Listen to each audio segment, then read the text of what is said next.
The idea of childhood and its proper condition of society are currently under assault from both institutions and social forces. And should this assault succeed, it will be detrimental to the healthy development of children throughout the West and anywhere else where they are confronted with these concepts. So, my friends, proof of this thesis is quite ubiquitous throughout society, and it is particularly prevalent when we look at the rise of quote-unquote trans children, that is, minors, people who are under the age of 18, as young as perhaps 12 and 13, who are convinced that they are transgender, that they are quote-unquote born in the wrong body. The rise of people like Desmond is Amazing, who is an example of one of these trans minors, who sexualizes themselves by performing at drag shows and so on and so forth for grown adults, whether it be in the widespread acceptance of gender-affirming care for minors within the medical community. In fact, the American Medical Association came out not too long ago and said that any attempt to ban or restrict gender-affirming care for minors is threatening to transgender health and should be opposed at all quarters. This is one of the largest associations of medical professionals in the entire country. All of these things build into this perfect storm that reflect a perspective about childhood that is incredibly concerning, because this perspective is fundamentally harmful. Now, I have talked about this concept a little bit before in the past in my video about why I don't think we should be tolerant towards the idea of transgender children. I'll have that linked in the comment section below. You can also see it as well on your screen. But I want to hone in on a particular part of the argument that oftentimes goes unsaid, or if it does go said, it is not elaborated on by defenders of childhood, and that is the concept of innocence. The reason it is harmful to convince children that they are transgender, or to buy into the urges and passions of a child who may believe they're transgender, the reason it is harmful for institutions to be perpetuating this idea of childhood as no longer innocent, but children being able to make all of these fundamental decisions for themselves, the reason all this is harmful is because it undermines the concept of childhood innocence. Now, there are two moral perspectives right now, two broad ones. There are, of course, different ones beneath them, but for the case of concision, there are two moral perspectives in America on the condition of children. There is the perspective that I'm going to defend today, that children are inherently innocent, and that means that certain concepts and ideas should not be presented to them for the sake of their development. And then there is the case, articulated by queer theorists in tracts like Curious Sir and the Queerness of Children, that argue that childhood innocence is a social construct that actually ignores the urges of children who may not be heteronormative, or who may not fit into the broader societal idea of what a child is. And this perspective is basically being represented by everyone who claims that there is such a thing as a trans child. They may not have those exact words, they may not be using that exact phrasing, but the essence of that perspective is being represented by anyone who defends the concept of a trans child. I'll explain why this is flawed in a second, but first, allow me to articulate why childhood innocence is so important. Now, when we say the word innocence, many of you may think of it in a sort of criminal context, that someone is not guilty of the crime they're accused. Others may think of it in terms of knowledge. So people may not have certain kinds of knowledge that others have, and therefore they're innocent to certain things. Innocence fundamentally means, at least in the context of a child, that there are certain concepts and certain realities that a child, by virtue of their age, by virtue of their existence, are not aware of, and then hence they are innocent towards them. And that unawareness must be treated carefully, because if that unawareness is treated in a way that is not proper, it can harmfully impact the development of a child. Now, hidden within the concept of innocence is the more concrete scientific measurement of impressionability. The idea is that at certain ages, children and young people are more impressionable than other ages, and children and young people who are impressionable and who cultivate certain habits and behaviors during that impressionable period are more likely to develop certain habits that are harmful to their long-term health. For example, there is plumes of data out there that says that if an adolescent is exposed to sexually explicit websites, they may cultivate an addiction to the internet, or or they may practice in the real world certain sexually promiscuous and unwise behaviors. And there are plenty of other parallels in different cases. It's not just adolescents, of course. But the idea is that when you are young, you are new to the world. You are just being exposed to the world. And when you are exposed to certain ideas, those ideas can dominate how you see the world and then also dominate how you act within the world. So innocence is not a social construct.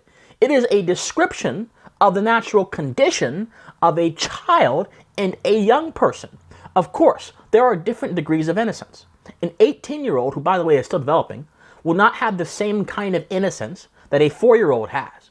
But they are both still considered impressionable.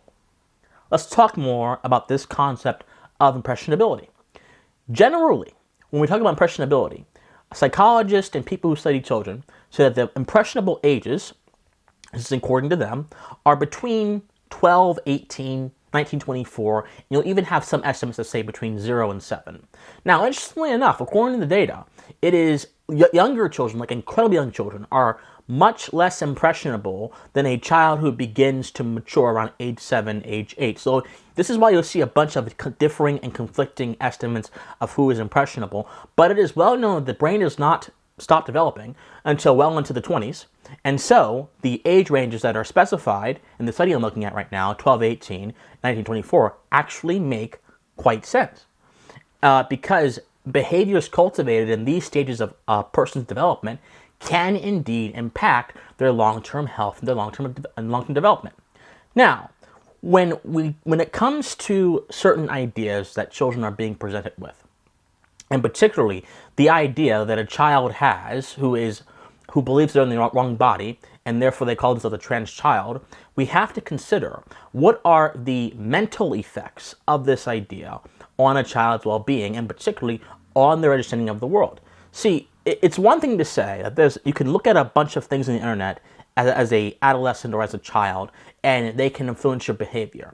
But it's another thing to say that you can be presented a different view of the world by those who are much older than you, who should know better, and that can not only affect your behavior, but affect the entire way you see reality. You see, if the way you see reality is not false, if you are living in an illusion, then your behavior will act as if you are interacting with the illusion, and the moment you become disjointed from reality is the moment your actions do not cohere with reality and chaos ensues. This is the basic epistemological problem of the idea that children can identify what they are. Children can barely even identify most of the things in the world. Children don't have the capacities of rationality fully developed quite yet to understand what they even are. And yet, there is a prevailing belief that childhood desires should be taken as seriously as the desires of an adult. And that just seems manifestly false. But when it comes to certain ideas, we have to understand the notion of indoctrination. Because ultimately what is happening here is that children who have desires, unmolded desires, primitive desires, which may go away as time goes on, are being convinced that these desires are who they are. In other words, they are being indoctrinated. Now, this word gets thrown around a lot, so let me just explain what this word means. The word indoctrinate is a formulation of two words. Docere, Latin word docere, which means to teach, and the word doctrina, which it means whatever is taught. So literally, indoctrinate means to teach what is taught. It means literally to instruct. Now, the connotations over the years, particularly in the latter half of the 20th century, have come to be quite negative when it relates to indoctrination. And those negative perspectives have led philosophers and thinkers to formulate different ideas of what it means to be indoctrinated. And the word indoctrination in the colloquial sense basically means, according to a study I'm looking at right here, it basically means that someone is completely and utterly sold on particular ideas, totalizing ideas that color their entire worldview. Now, I'll get into why this is particularly interesting with the notion of trans children in a second. But it's important to understand that if someone has a single belief they are taught when they are young that is false, it does not mean they have been indoctrinated. It does not mean they are trapped by, certain ideas that are bad. But if someone is literally instructed on a holistic worldview when they're young, and that colors their perception, they have effectively been indoctrinated. This is one of the reasons why I think it's important to not instill certain ideas in children and young adults they don't understand fully, and to instead give them baseline values. You just don't kill, be kind, be benevolent, because these things don't suggest inherently a totalizing worldview. These things are more so independent things that can happen on an individual level. Now, the indoctrination becomes even more explicit when we get into the idea of controlled beliefs. Now, I'll quote from the passage from the study I'm looking at. It says, the concept of controlled beliefs and totalistic ideology deserve an elaboration. Controlled beliefs are the core beliefs that all human beings acquire in the natural process of enculturation, socialization, and education. These beliefs are psychologically strong beliefs that are cherished and integral to a person's life and personal identity. They are usually embraced by the person without question and are most resistant, but not completely impervious to change. While all human beings hold to controlled beliefs as members of communities or society, an indoctrinated person subscribes to a special type of controlled beliefs, those that promote a totalistic ideology. According to Robert J. Tifton, a totalistic ideology is an extreme ideology that has a detrimental impact on a person's cognitive, affective, and behavioral development. Cognitively, a totalistic ideology severely limits one's intellectual horizons by constricting the person to a simplistic and binary we versus you worldview.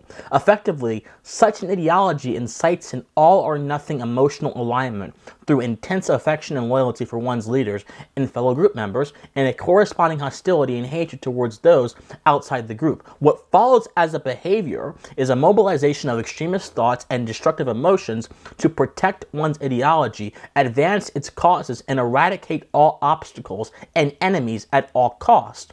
Although a totalistic ideology is likely to be found in religious and political domains, it can potentially exist in all disciplines.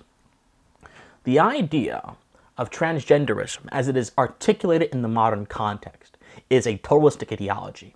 Because the idea of transgenderism, particularly as it relates to children and as it relates to gender ideology, presupposes power dynamics. The entire idea behind the modern transgender movement is articulated by Judith Butler in her book Gender Troubles. And she basically has said in succeeding interviews that the category of a woman is not based in reality or sex. It is based in social perceptions and culture, and can therefore be changed and should therefore be changed as time passes. Now, this idea that there is a dominant narrative and a suppressed narrative is the idea of womanhood and transgenderism that Butler proposes, and it is the idea that is being used to subvert the common understanding of what a woman is, what a man is, and fundamentally what a child is. And this reasoning is used in the book Curiouser to basically say there is a social idea of what a child is, a social category, which may not reflect the truth of what it is, and these are based on power dynamics. These are based on broad standards and structures. So, the idea of a trans child presupposes power dynamics, and that presupposes that everything, all the concepts we understand in the world are social constructs, and that presupposes that there is no objective truth.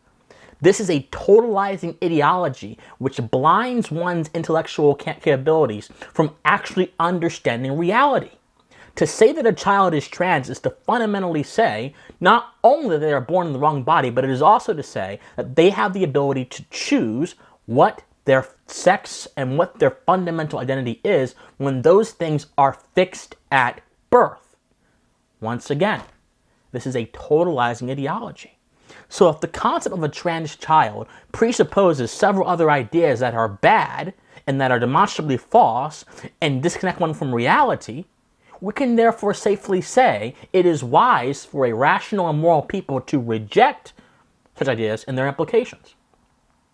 This is why childhood innocence is important, because childhood innocence represents and recognizes the base condition of a child and an adolescent, really, and to be honest with you, the base condition of youth as a factory of ideas and potential that can be limited if the wrong ideas and the wrong reference points are exposed to the young. Which is one of the reasons why I'm quite concerned about all these 18, 19, 20-year-old climate activists who have been fed narratives by a certain group of people and who then embody these narratives and act them out emotionally, or gun control activists Same thing, the Parkland kids. They are a perfect example of youthful innocence and ignorance being utilized by exterior parties to push ideas that upon further scrutiny are disconnected from moral reality. That's not to say that you can't be young and talk about things and have research opinions. I'm 22 and I do that, hopefully I do it for a living. So I'm not disparaging it, but I'm just saying when you're in certain stages of your life, you are more susceptible to particular influences. What's my point? My point, my friends, is that the idea of a child and the proper condition of a child does not accommodate postmodern, new age notions that childhood is just a social contract that can be written away and that children have full autonomy or should have full autonomy to make life-altering decisions about themselves. Reality does not bear that out. Science does not bear that out. As old as 24, you can still fall prey to some of the problems that 12-year-olds fall prey to. And of course, we should understand that this gender-affirming therapy is being done on children as young as 13, as young as 14. In fact, Mr. Scott Messer, he said, he runs the Gender Affirmation Center, and he said that he would operate on a client as young as 12, and he has operated on a client as young as 13 and 14. These are people who are in the prime stage of the development who are being presented with false reference points about gender and sex and their nature to reality, and who are embodying those reference points in their lives. That's a problem. It's an epistemological problem, it's a social problem, it's a moral problem.